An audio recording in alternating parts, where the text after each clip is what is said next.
Erev Torah B'tai. Interesting question came up, right? Because we had the hostages that were freed. So our friend Rabbi Yonatan, he asked a good question. Question is, how was this able to be done according to halacha? To free these hostages. What's the question? Question is that there's a few issues, that need to be addressed. One is that, first of all, these people, these prisoners, they're terrorists, so they're killers. They're going to come back and kill people again. That's what they want to do. They come back and kill again. So how are you allowed to free these terrorists?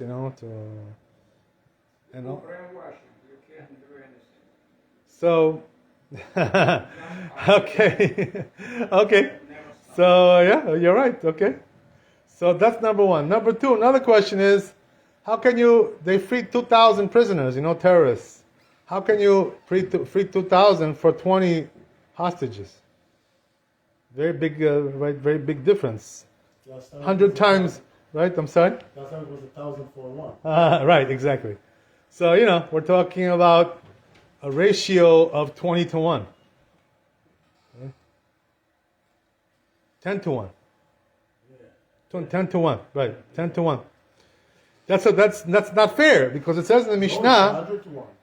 100 to 1? No. How is it? How? 2,020. Right, you're right. It's 100. You're right. I'm sorry. You're right. It's 100. 100 to 1. That's the ratio. Okay, fine. We did the math. Baruch Hashem. 100 to 1. Arithmetic. We got it. So, but it says in the Mishnah, there's a Mishnah in Masechet Gittin. Over there it says that you're not allowed to free hostages for more than their worth. So what does that mean? In those days, they used to free hostages with money, with cash, not hostages for hostages like they do today, in Israel. But anyway, it doesn't matter. The point is, right, that there's a going rate, for hostages, freeing hostages. There's a going rate. So let's say, I don't know, for instance, right, each hostage is $1 million, So you cannot pay 10 million, if that's the case. Because what's the reason why? The reason is because if you give them more, next time they're going to do it again, right? Because they want, the extra money. They want to make more money. They know now. They found a sucker, A sucker is born every day, right? Let's say, right? So that's the thing. So how can they do that? That's another question, right? Which comes up. So also same thing here, Usually, right, when they trade one hostage for another, usually it's 1 for 1. That's the way it's done. Not 1 for 200, right? Like you said. Well, what kind of thing is that? 1 for 1 you trade, and that's fair. But why 1 for, right, 100? That's it's not allowed to do that according to halacha, as we said, right? So this was the question that he asked. Good question, So I looked into it a little bit. So the answer I found was like this, that there's a tshuva of Maran, Rabbi in Yeh B'yomer, Chelek Yud, which was during the time of Entebbe, which was like, the 70s, whatever it was, right? 50 years ago. So what happened over there? That Yitzhak Rabin, he was a Rosh Memshala at that time, So he wanted to go and rescue them, the hostages, That's what he did. But before he went, he spoke to Maran, Rabbi. He told him, according to halacha, are we allowed to do this? What's the story with that? Are we allowed to trade this, trade that? So, because these people are also going to go out and kill, right? So what happened with Entebbe was, there was about more than 100 hostages, on the plane, going to France. And they wanted to free 40 prisoners, So actually prisoners was less than hostages at that time. Good deal, right? Exactly. Inflation, Time goes along, right? So, the question was over there, okay, regarding the number, it's okay, They wanted 40 people. But what about the issue with, they're going to go back and kill? So Maran said at that time, he wrote in the tshuva there, it's allowed. Why? Because we're not sure if they're going to go back and kill. It's a safek, vapros. But here it's going to be for sure, they're going to kill these people. They said, if you don't bring them, we're going to kill them. That's it. No two ways about it. For sure that they're going to kill them. It's almost vaday, it's almost a sure thing. So Rabbi Maran said, right, that since it's Tanat Bari, it's this for sure, and this is Safek Vapros, so the sure overpowers the vapros. You understand? It's more powerful, right? Safek and vada. Yeah, good Rashi. No, Maran, right? Gadol Ador. Adam Gadol. You know, we cannot say things like this. I mean, who are we? We don't know how to say things like this. That's the one thing, he said, that's one thing. So what did he made a rule over there, which is that when the lives are in danger, of the hostages, you can pay more for them. You know what I mean? If they're going to kill them, you can pay more. Even though it's more than the value. Pikuach nefesh. That's the thing. Which overpowers everything. That's one thing. Regarding the number, now what happened was, right, with the Gilad Shalit, what was that, 10 years ago, 15 years ago? Right, Gilad Shalit, there was a soldier, poor guy, and he was in Tzahal, he was in IDF, and he was a French guy, from France. They came, his family, but he went to the army. He wanted to fight, against the enemies. So they took him hostage, Hamas. You know what I mean? So over there, Hamas asked them, they want 1,000 prisoners for one soldier, 1,000. So they came to Maran, asked him this question. No, what do you say? 1,000 for one? Can we do that? That's the question, right?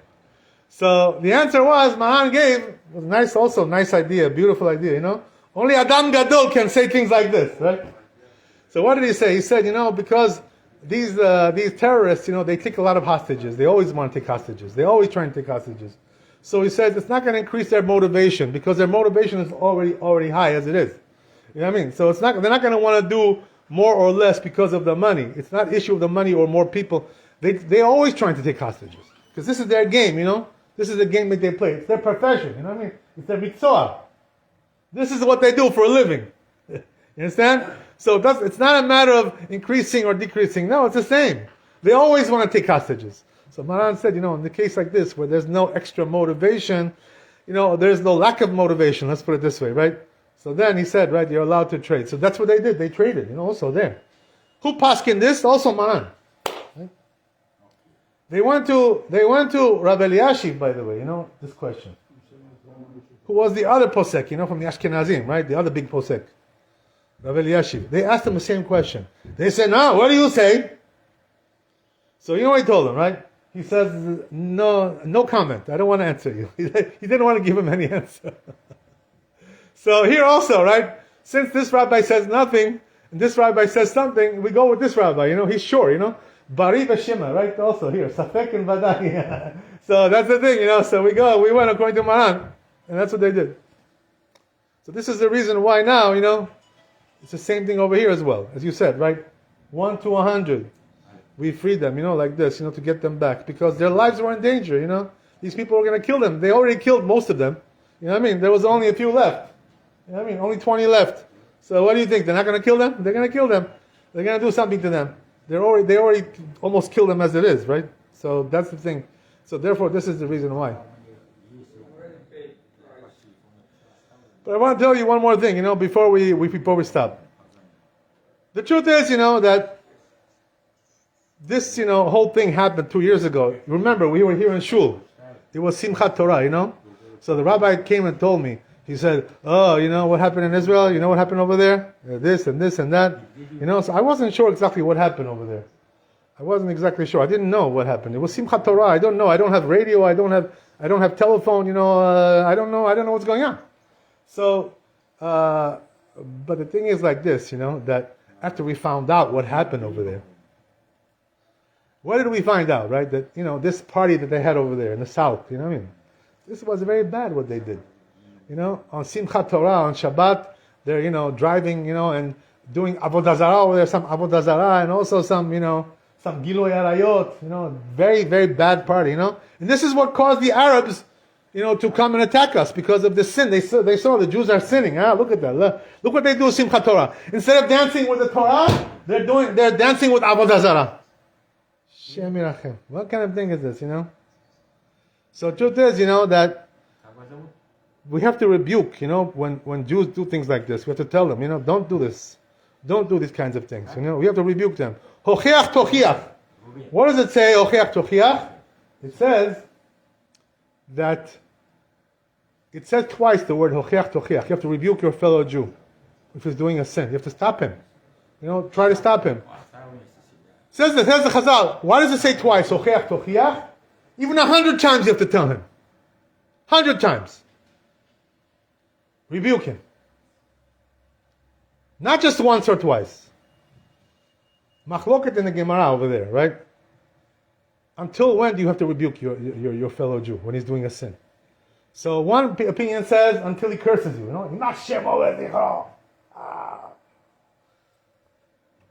Another opinion says until he hits you, takes a punch, punches you, hits you. Which is the halacha? Until he curses you or until he punches you? So the Rambam paskins until he punches you, which is even more machmir, even more stronger. Right? You have to rebuke him until he hits you. That's what it says. So, what do we see from there, Rabotai? That we have to rebuke our fellow Jew. It says in the Zohar Kadosh also, this is very well known to some people, that if you don't rebuke, right, your fellow Jews who are around you, they punish you also for this, You don't tell them nothing. You see them doing a sin, You don't tell them nothing. They punish you too. Why? Because they say, oh, this guy, he could have said something, said nothing. There's a story brought down there, There was two rabbis, two chachamim, in the Zohar Kadosh it says, right? That were walking, and they saw one Jew, and his face was all blemished, with scabs, and pimples, and, all kinds of things. Disgusting, and all red, They looked at his face, So one rabbi says to the other, what he tells them? He says, for sure, this guy is a sinner, He's Rasha, this guy. So, the question is, how did he know, right? So he said, because, they don't punish him for nothing like this, that he has a face like this. For sure, he has some sins, that's why he has a face like this. So, he said, right, that if it was Isurim Shel Ahava, that means sometimes HaKadosh Baruch Hu punished the person because he loves him. You know what I mean? Because of love. But he said, this cannot be Isurim Shel Ahava. It cannot be like that. Why is that? So he said, the reason is because when it's Isurim Shel Ahava, from love, it's hidden, you cannot see. Only it's between him and Hashem. You cannot see it, But when you see it, it's not Ahava. It's not Isurim Shel Ahava. That means he's a sinner. So this guy, right, he heard these rabbis talking about him. You know what I mean? He heard them, what they were saying. He's a Rasha, a sinner. So he got upset, this guy. So he told them, he said, why are you talking Lashon Hara about me? That I'm a sinner. So they explained to him. They said, listen, it must be you're a sinner. Because otherwise you wouldn't have a face like this.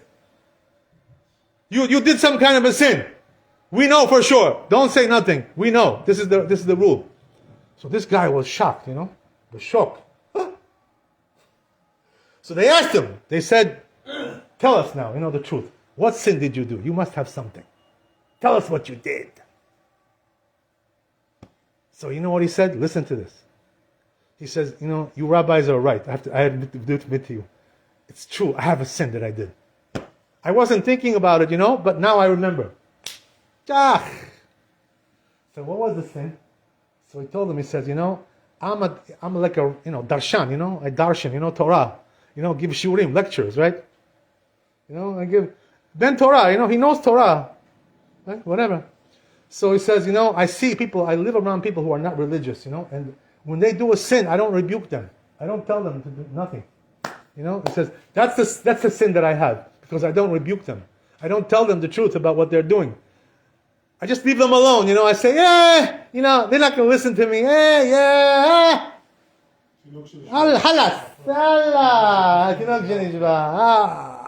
So he said, that's the sin that I have. He says, I don't rebuke the people who I see them sinning. And that's why what happened to me like this. Kadosh Baruch Hu should save us, Mr. Hashem, from all these things. How do we do that? How do we save ourselves? Kol Yisrael Aravim Zer Lazer. You have to be responsible for each other, right? If you see somebody doing something wrong, tell them. Don't just say, yeah, it's okay, he's my brother. What brother? What are you talking about? You have to tell him the truth. ברוך ה' לעולם, אמן ואמן. רבי חנן, אתה שומר? עשה הקדוש ברוך הוא ועושה כל ישראל, לפיך הכי בא להם תורה ומצוות שנאמר אדוני חפש, למען צדקו יגדיר תורה